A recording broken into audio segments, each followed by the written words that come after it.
la définition la plus utilisée, c'est la définition de l'Adult Treatment Panel, qui compose 5 volets, à savoir le tour de taille, la pression artérielle, la glycémie à jeun, l'HDL cholestérol et les triglycérides.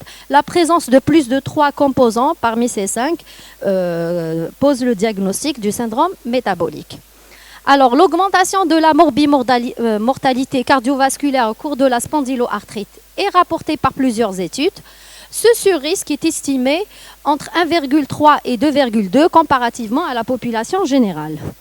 Plusieurs études épidémiologiques récentes portant sur des séries de spondyloarthrite ou de spondyloarthrite ankylose axiale confirment l'excès de mortalité d'origine cardiovasculaire par rapport à la population générale.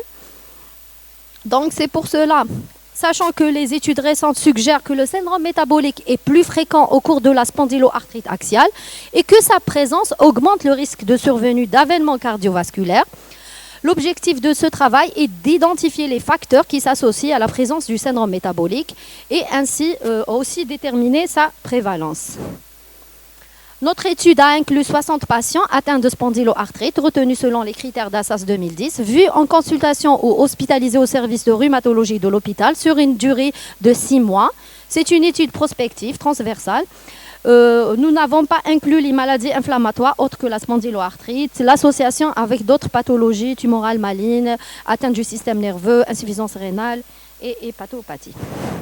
Nous avons recueilli les paramètres, alors les données sociodémographiques des patients, les caractéristiques de la spondyloarthrite, à savoir la durée d'évolution, l'activité par le BASDA et le ASDAS, sa sévérité par, nous avons recherché la jeûne, la coxite, l'uvéite, l'atteinte respiratoire et l'atteinte inflammatoire. Et on a essayé de voir le retentissement fonctionnel par l'examen de la raideur cervicale, dorsale et lombaire. Et nous avons retenu le diagnostic du syndrome métabolique selon la définition du NCEPT. Donc, les 2 tiers de nos patients, c'était des hommes, donc 40 hommes et 20 femmes. L'âge moyen était de 32 ans avec des extrêmes allant de 17 à 65 ans. Le retard diagnostique était en moyenne de 5 ans. Nous avons retrouvé comme antécédent le tabagisme chez 20 patients, cardiopathie chez 2 patients, dyslipidémie chez 3 patients, diabète chez 2 patients et hypertension chez 4 patients. Alors, selon les caractéristiques de la spondyloarthrite, nous avons trouvé que presque la moitié de nos patients avaient une durée d'évolution supérieure à 2 ans. Raideur lombaire retrouvée chez 1 tiers de nos patients, raideur cervicale aussi chez 38%, raideur dorsale chez 18%, la coxite était présente chez 26% de nos patients.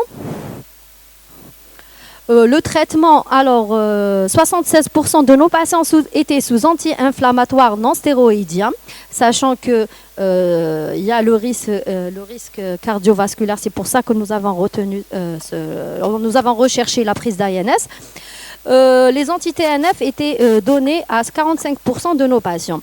Nous avons préconisé l'arrêt du tabac chez nos patients. On avait essayé d'avoir des entretiens infirmiers avec eux pour leur expliquer. Et tous nos patients ont été adressés en consultation de rééducation fonctionnelle. Alors, selon la présence du syndrome métabolique ou non, ce qui ressort, c'est que le sexe féminin, la coxite et le syndrome inflammatoire biologique, ainsi que l'habitation rurale, étaient quand même statistiquement associés au syndrome métabolique. Par contre, le reste était plus... on avait des BASDA, ASDAS et tout ça n'étaient pas significativement associés au syndrome métabolique. Donc, dans notre étude, la prévalence du syndrome métabolique était de 25%, sachant que nos patients, la moyenne d'âge, elle était de 32 ans. Donc, c'est des sujets jeunes avec, dans un quart des cas, syndrome métabolique. Cette prévalence a été retrouvée dans plusieurs études et allant de 11 à 46% selon les différentes études. Le tabagisme actif touche 10 à 19% de la population algérienne. Dans notre série ainsi que dans la plupart des travaux, la prévalence du tabac est élevée chez les spondyloarthrites par rapport à la population générale. Nous avons retrouvé 33% de nos patients étaient tabagiques.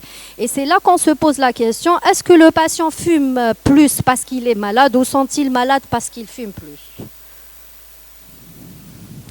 Notre étude a observé une relation significative entre le sexe féminin et le syndrome métabolique au cours de la spondyloarthrite, ce qui peut être expliqué par le fait que plus de la moitié de nos patientes étaient ménopausées. La moyenne d'âge chez les femmes, elle était de 48 ans.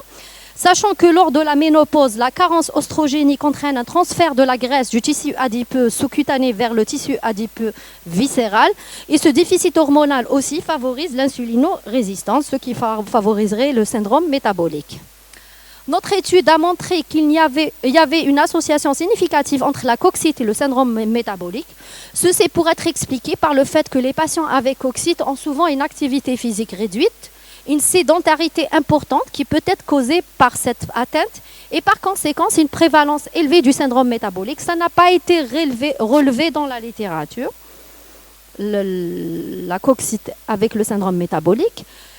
Par ailleurs, nous avons aussi retrouvé une relation significative entre le syndrome inflammatoire biologique et la présence d'un syndrome métabolique. Cette association pourrait être expliquée par le rôle du processus inflammatoire systémique dans le développement du syndrome métabolique, sachant que les cytokines pro-inflammatoires, telles que les interleukines 6, les TNF-alpha et la protéine C réactive, sont produites par le tissu adipeux viscéral et elles peuvent contribuer à l'état d'insulinorésistance. Donc, notre étude suggère que la prévalence du syndrome métabolique au cours de la spondyloarthrite est élevée et que le sexe féminin, la présence du syndrome inflammatoire biologique, l'habitation dans un milieu rural et la présence de coxite semblent être des facteurs associés au syndrome métabolique. D'autres études à grande échelle seront nécessaires pour vérifier ces résultats et étudier les différents facteurs de risque. Bien qu'il n'y ait pas de consensus sur le dépistage des troubles métaboliques chez les patients avec une spondyloarthrite, les rhumatologues doivent être conscients de la prévalence élevée de ce syndrome au cours de la spondyloarthrite et la détection des facteurs de risque cardiovasculaire traditionnels afin qu'ils puissent offrir une prise en charge adéquate et complète à leurs patients atteints de spondyloarthrite. Le contrôle de l'activité de la maladie est nécessaire pour réduire le risque cardiovasculaire. La prise en charge consiste également dans la lutte contre tous les facteurs de risque cardiovasculaire classiques. La prescription d'anti-inflammatoires non stéroïdiens doit être prudente chez les sujets ayant une affection cardiovasculaire documentée ou en présence d'autres facteurs de risque. Alors, en ce qui concerne le tabac, on ne sait pas si l'arrêt du tabac aurait une influence favorable sur le cours de la maladie, mais on est sûr que le tabac représente un facteur de risque majeur de la maladie pulmonaire et cardiovasculaire qui, toutes les deux, sont des comorbidités et des déterminants de surmortalité au cours de la spondyloarthrite. Donc, l'arrêt du tabac est un objectif thérapeutique prioritaire de cette maladie. Donc, je termine en disant, être bien portant est un état précaire qui ne présage rien de bon. Voilà. Et je vous remercie.